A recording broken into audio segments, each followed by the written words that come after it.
สวัสดีค่ะ ขอต้อนรับเข้าสู่ช่องพล่า1689ชาแนลวันนี้อากาศเย็นมากเลยค่ะ ลมดี หมูอ้วนก็นอนอยู่หน้าบ้าน ดูสิค่ะ ลมดีมากเลยอะลมเย็นมากเลยอะดังกุ้งกิ้งกุ้งกิ้งทั้งวันเนี่ยดังกุ้งกิ้งกุ้งกิ้งลมแรงมากบ่งบอกว่าคุณท่านกำลังเข้าสู่บริการหน้าหนาวแล้วนะจ๊ะเดี๋ยวลมโอ้โหฟังเสียงกรุงกริงกรุงกริงฟังเสียงสิคะกรุงกริงกรุงกริงโอ้โหดูลมดูลมโอ้โหโอ้โหโอ้โหโอ้โหลมดีจังเลยกุ้งกิ้งกุ้งกิ้งเนี่ยชอบเสียงไอ้ที่มันดังกุ้งกิ้งกุ้งกิ้งดูต้นไม้ปิวสวยลมแรงไม่แรงตั้งแต่เช้าแล้วลมกุ้งกิ้งกุ้งกิ้งยามเช้าเสียงดังกุ้งกิ้งกุ้งกิ้งดูต้นไม้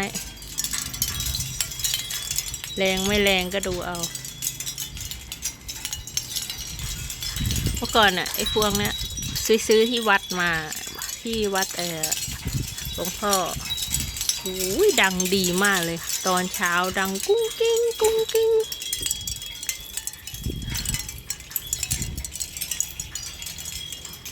เสียงดังดูลมสิเนี่ยโอ้โหดีนะกระถางหนักดูเขามีดอกเลยต้นเนี้ยเขามีดอกด้วยเนี่ยใครเคยเห็นดอกมั่งต้นเนี้ยเขาบอกมันไม่ได้เกิดง่ายๆนะดอกไม่ได้ออกง่ายๆนะคะดอก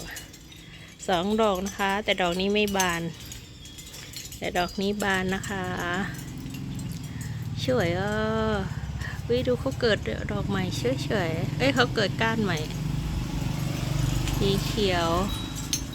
สวยงามอันนี้ก็เหลืองเด็ดทิ้งเหลืองแล้วก็เด็ดตกแต่งนะคะกุ้งกิ้งกุ้งกิ้งต้นนางกวักตอนแรกเป็นตอเล็กๆนี่เกิดใหม่แทรกสวยนี่ก็ไม้แย่ไม้แย่กำลังเกิดยอดใหม่ด้วยจีแตงหน่อขึ้นมาแล้วอุ้ยแตงหน่อ2 ต้นเลยไม้แย่อันนี้ก็ได้จากเมล็ดมันเม็ดลูกเล็กจ้ะเราจะจบคลิปด้วยหมูอ้วนนะคะอย่าลืมกดไลค์กดซับสไครต์ให้หมูอ้วนด้วยนะคะช่องพล่า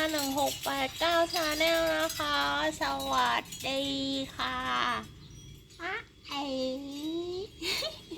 แม่จะมาจ้างอะไรหนูนักหนาเนี่ยฮะตัวอ้วนตัวอ้วนปึกเต็มกล้องเลย